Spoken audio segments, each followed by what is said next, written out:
Friends, welcome to my YouTube channel, Haunting Shadows. Today I am going to narrate 3 night camping horror stories. If you are new to the channel, please subscribe right away because I frequently bring such stories. Let's begin the story. This incident dates back 40 years. Things were quite different back then. People were just beginning to explore the internet, but smartphones were merely a concept.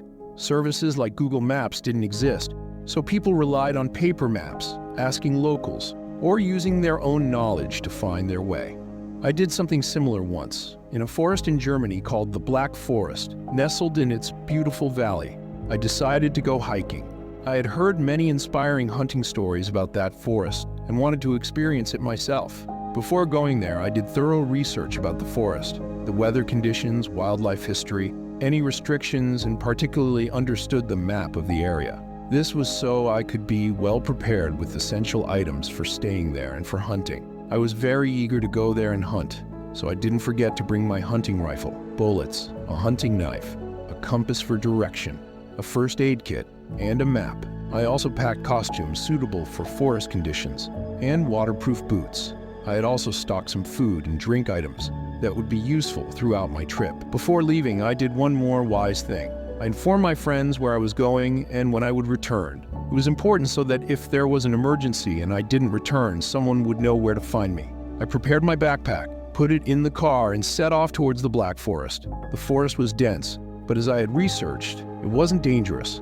I parked my car outside the forest, took out my backpack, put it on my back, and entered the forest. As soon as I entered the forest, a cool breeze welcomed me, and the sound of dry leaves crunching under my feet brought peace to my ears. Wow, the enchanting view of the forest was completely different from the hustle and bustle of the city. I kept walking deeper into the forest. I was looking for a good place to camp when I found something else. There was a man, perhaps a lumberjack, because he had an axe in his hand and was cutting trees.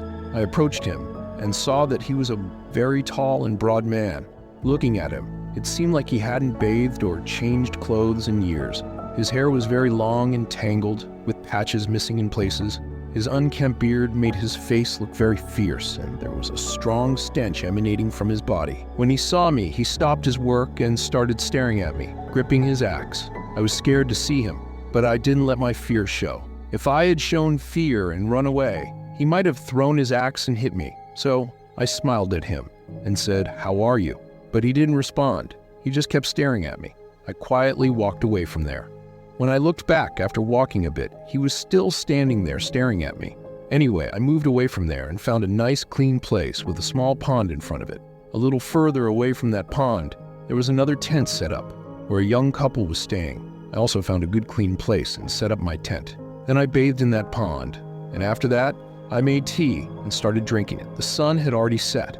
Over there, outside the other tent, both couples were engrossed in each other's arms. They didn't realize that someone was watching them, or maybe they knew that I was watching them, but they didn't care.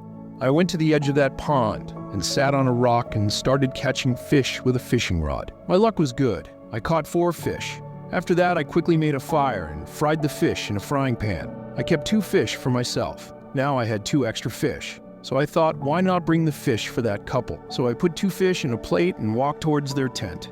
At that time, they were lying in each other's arms, outside the other tent. When I reached them, I said, "Sorry for disturbing you. I had caught these fish and thought you might like them."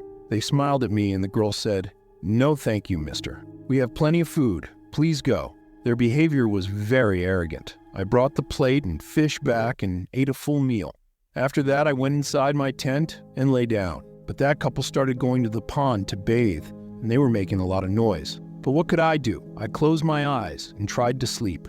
After bathing in the pond for some time, that couple came out of the pond, but then I heard the girl screaming and crying. She was crying, taking the name of her boyfriend. I took my head out of the tent and saw what I saw. Seeing that, my whole body trembled. Outside their tent, in the light of the fire, I saw that lumberjack cutting her boyfriend's body with his axe.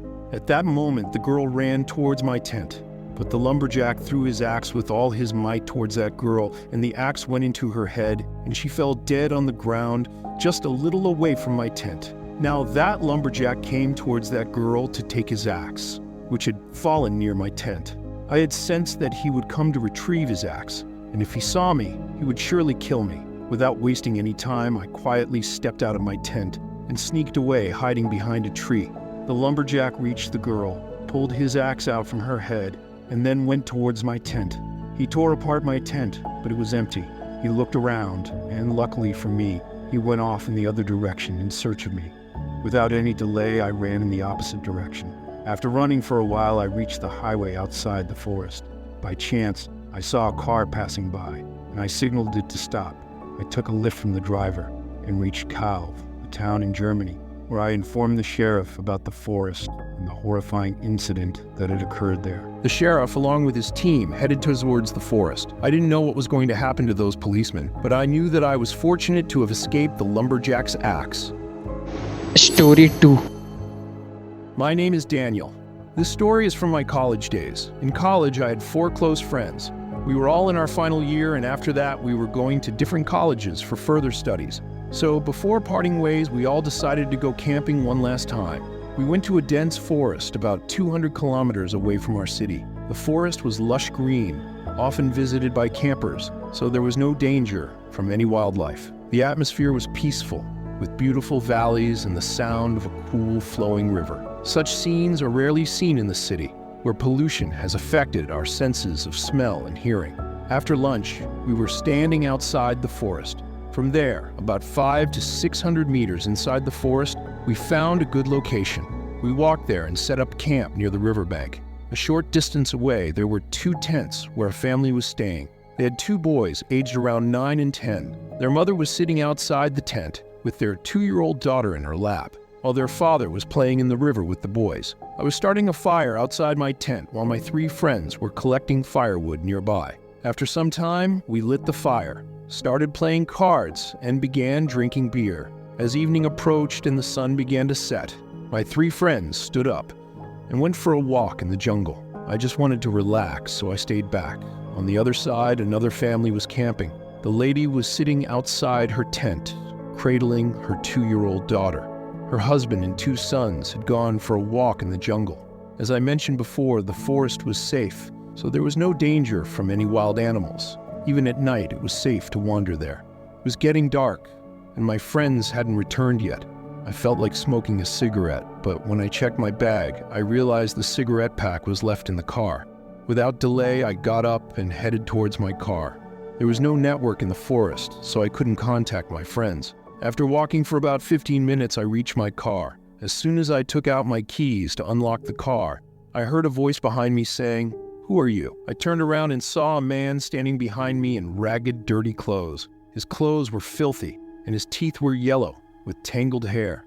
His face had scars, and his beard was long and unkempt. One of his eyes was completely white. He was shorter and heavier than me, and anyone could easily be scared looking at him. He asked again, "Who are you, and what are you doing here?" I replied, "What do you want? I just came to get a cigarette." He said angrily, "Get lost.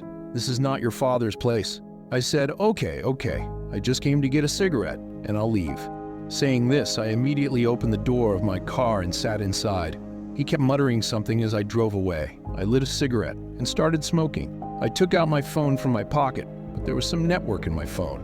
I tried calling my friends, but they were still out of coverage area. After a while, I got out of the car and felt relieved that the crazy man wasn't around. I turned on the flashlight on my mobile and walked back towards the camp. It was already dark, and I was not far from the camp when I heard a scream. It was coming from the direction of my campsite. I ran and reached the campsite to see a woman standing outside her tent, crying loudly. My 3 friends also ran there, and inside the woman's tent, we saw her husband and both sons. We all stood there with goosebumps. Her 2-year-old daughter was lying inside, covered in blood.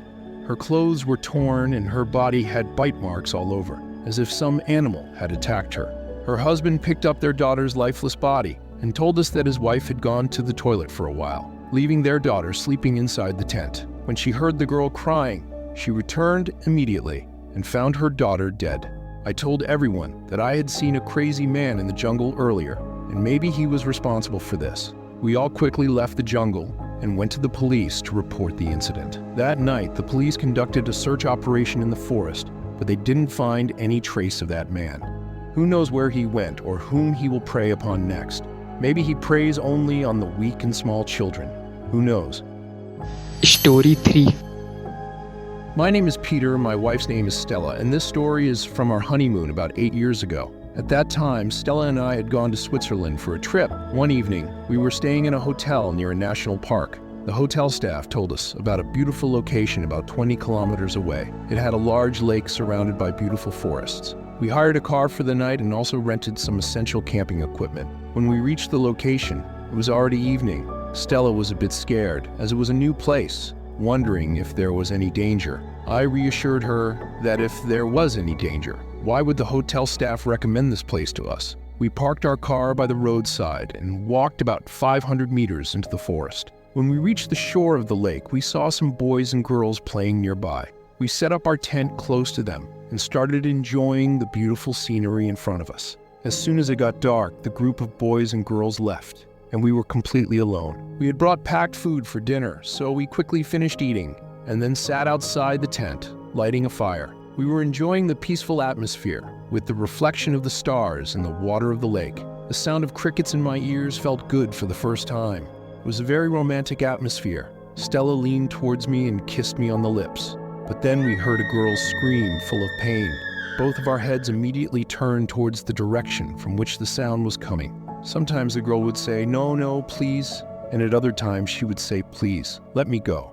Occasionally she would just scream. She was screaming as if someone was cutting her alive. The sound was coming from our left, a few hundred meters away in the forest. The girl screamed loudly once more, and then her scream suddenly stopped. Stella and I had only one thought in our minds, that perhaps someone had killed that girl. We immediately extinguished the fire outside our tent and quickly took our essential belongings. We ran straight towards our car. We did not even have time to pack our tent. While running, when I took out my key to unlock the car, I couldn't find the key. Maybe it fell somewhere while running. We immediately called 320 for help and reported the incident. There was a police patrolling car in that area, which immediately reached our location and started taking us towards the city. But we had not gone far when the police saw something in the headlights of our car. A man was coming out of the forest, wearing cargo pants and a hoodie. He was pulling something heavy, a large black bag, but seeing the police car, he left that bag on the roadside and ran back into the forest. Then a policeman ran after him. The policeman went to the bag and started checking it. I also got down from the car and went to that bag, and what I saw made my heart skip a beat. Inside that bag were several pieces of a girl's body. Someone had brutally cut that girl with great cruelty and hatred. The police informed other police officers about the place through their radio, and within a short time, some more police cars arrived there. The police took us back to our hotel. After that, we don't know what happened there. Whether the killer was caught or not, we don't know. But whatever it was a very heartless killer. We were lucky that he didn't get his hands on us. Otherwise, perhaps pieces of our bodies would also be found inside a bag by the roadside. Friends, if you like this story, please like it, and if you haven't subscribed to the channel yet, then subscribe to my channel. Many more interesting stories like this will be coming on my channel, so stay connected with the channel. Thank you for listening to this story.